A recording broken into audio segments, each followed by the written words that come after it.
Kalau tidak ada introspeksi, negara ini bakalan stuck seperti ini terus. Tidak akan berkembang, sulit untuk maju. Kalau rakyat makin marah, masalah jadi sulit selesai. Selalu ada alasan kenapa sebuah kebijakan, ada yang cuma dikritik ringan, ada yang diprotes dengan demo sekali dua kali, bahkan ada yang didemo sampai berminggu-minggu. Pemerintah harus peka dengan itu, kecuali kalau mereka sudah tidak peduli.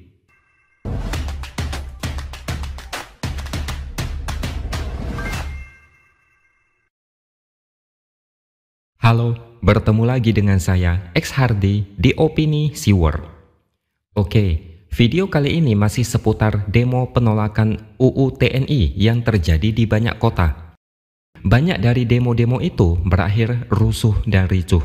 Semalam ada demo di Jakarta yang juga berakhir ricuh. Saya pribadi sangat prihatin dengan kejadian ini.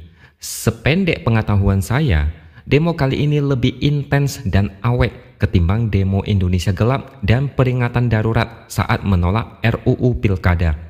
Demo ini agak panjang dan terus berlanjut, bahkan makin kesini makin meluas dan makin intens. Dari sini saya akan mencoba menganalisis kenapa demo kali ini sangat bertahan lama, tidak seperti biasanya. Yang pertama adalah karena isu terkait dui fungsi militer yang ditakutkan banyak orang. Bagi yang pernah hidup di era Orde Baru pasti sudah sering merasakan perasaan yang kurang nyaman dalam hal mengekspresikan pendapat dan opini.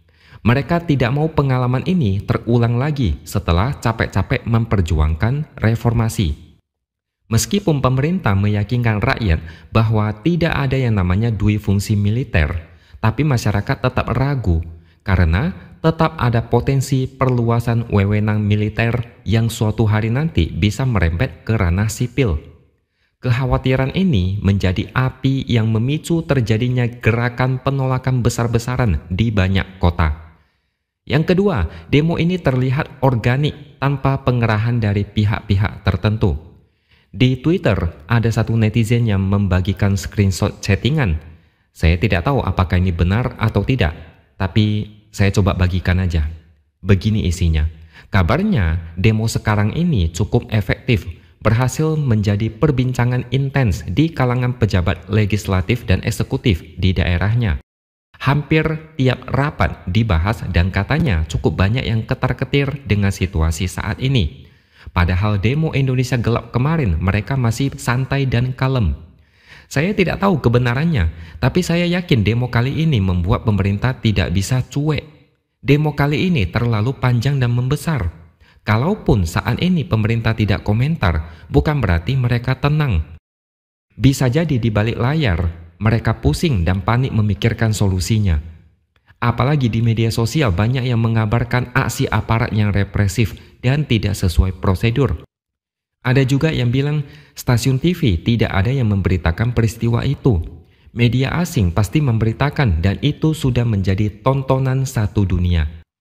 Jutaan pasang mata atau puluhan juta atau mungkin ratusan juta pasang mata sudah melihat apa yang sedang terjadi di negara ini. Demo ecek-ecek biasanya bertahan cuma sehari. Habis demo ya sudah selesai.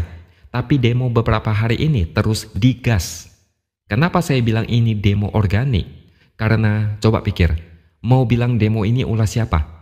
Oposisi? Nggak mungkin, karena semua partai mendukung pemerintah. Bahkan PDIP kasih sinyal kalau mereka mendukung Prabowo. Puan Maharani yang menyebut PDIP solid mendukung pemerintahan Prabowo. Dan bukti lainnya, Ketua Panja RUU TNI adalah politikus PDIP. Dulu saat demo Indonesia Gelap, banyak yang menuduh PDIP yang menggerakkan.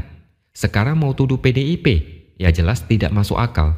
Logikanya menjadi tidak nyambung. Selain PDIP, tidak ada parpol lain yang menjadi oposisi. Semuanya berbondong-bondong masuk ke gerbong pemerintah sejak dulu. Makanya demo ini terlihat alami dan tidak ditunggangi siapapun. Karena ini murni karena keresahan masyarakat. Warga sipil menuntut haknya. Mereka tidak mau di masa depan hak berpendapat dibasmi. Ada juga yang menuduh demo kali ini adalah ulah kekuatan asing yang mau memecah belah Indonesia dan meruntuhkan ekonomi Indonesia. Bahkan ada yang membuat spekulasi bahwasanya ini ulah George Soros. Bagi yang tidak tahu siapa George Soros, dia adalah investor dan pengusaha kaya yang pernah dituduh sebagai biang kerok terjadinya krisis moneter tahun 1998 karena pada tahun 1997 dia berspekulasi dengan mata uang Baht Thailand. Saya pikir terlalu jauh mengaitkan demo dengan orang ini atau ulah Amerika atau Yahudi. Seperti yang saya jelaskan tadi, di media sosial, banyak yang trauma berat dengan dui fungsi militer. Mereka takut ruang gerak mereka dipersempit, mau ngomong apapun sudah tidak sebebas dulu. Kalau demonya awet karena organik dan alami, pemerintah wajar sangat pusing dengan situasi saat ini. Pemerintah saat ini benar-benar salah langkah. Apalagi undang-undang ini terkesan dipercepat, dibikin buru-buru entah karena apa, dan dibahas di hotel mewah sampai malam. Ini pastinya membuat rakyat curiga dan berprasangka negatif.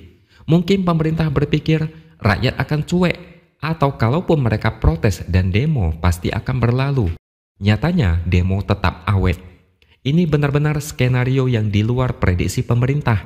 Kalau demonya kebanyakan karena urusan perut atau duit, mungkin tidak akan bertahan lama. Kalau demonya ada kepentingan politik atau dikerahkan oleh lawan politik, mungkin tidak akan seawet sekarang. Bisa jadi demo kali ini memang karena rakyat peduli dengan masa depan negara ini. Mereka melihat negara ini makin kesini makin suram. Makanya saya prihatin dengan situasi sekarang. Pemerintah harus peka dan segera menyelesaikan masalah ini sebelum melebar kemana-mana. Dalam jangka panjang, stabilitas politik dan ekonomi bakalan terganggu. Indonesia disorot dunia internasional. Investor asing bisa kabur dan ujung-ujungnya ekonomi kena dampak. Narasi demo ditunggangi pihak lain itu sudah tidak relevan saat ini. Dengan PDIP yang terkesan melunak dan dekat dengan pemerintah, otomatis yang menjadi oposisi saat ini adalah rakyat. Tentunya kalau ada kebijakan dan aturan yang aneh, rakyat akan menjadi oposisi. Saat ini ada semacam solidaritas di mana rakyat hanya bisa berharap pada rakyat. Intinya saya berharap situasi saat ini cepat reda dan pemerintah peka dan mendengarkan suara rakyat. Ini kalau terus dibiarkan bisa menjadi image jelek bagi dunia internasional. Bahkan analis luar banyak yang mengkritik kebijakan pemerintah saat ini yang terlalu beresiko. Jangan dikit-dikit curiga dan asing dijadikan kambing hitam. Ekonomi sulit nanti salahkan asing, rupiah jeblok salahkan asing, banyak PHK salahkan asing, investor lebih senang investasi di negara tetangga, asing lagi yang salah, daya beli lemah dan bisnis lesu, asing yang disalahkan. Kalau tidak ada introspeksi, negara ini bakalan stuck seperti ini terus. Tidak akan berkembang, sulit untuk maju. Kalau rakyat makin marah, masalah jadi sulit selesai. Selalu ada alasan kenapa sebuah kebijakan, ada yang cuma dikritik ringan, ada yang diprotes dengan demo sekali dua kali, bahkan ada yang didemo sampai berminggu-minggu. Pemerintah harus peka dengan itu, kecuali kalau mereka sudah tidak peduli. Oke, sampai di sini dulu opini dari saya. Subscribe channel ini supaya makin berkembang dan jangan lupa tuliskan komentar Anda. Terima kasih sudah menonton dan sampai jumpa lagi di lain kesempatan.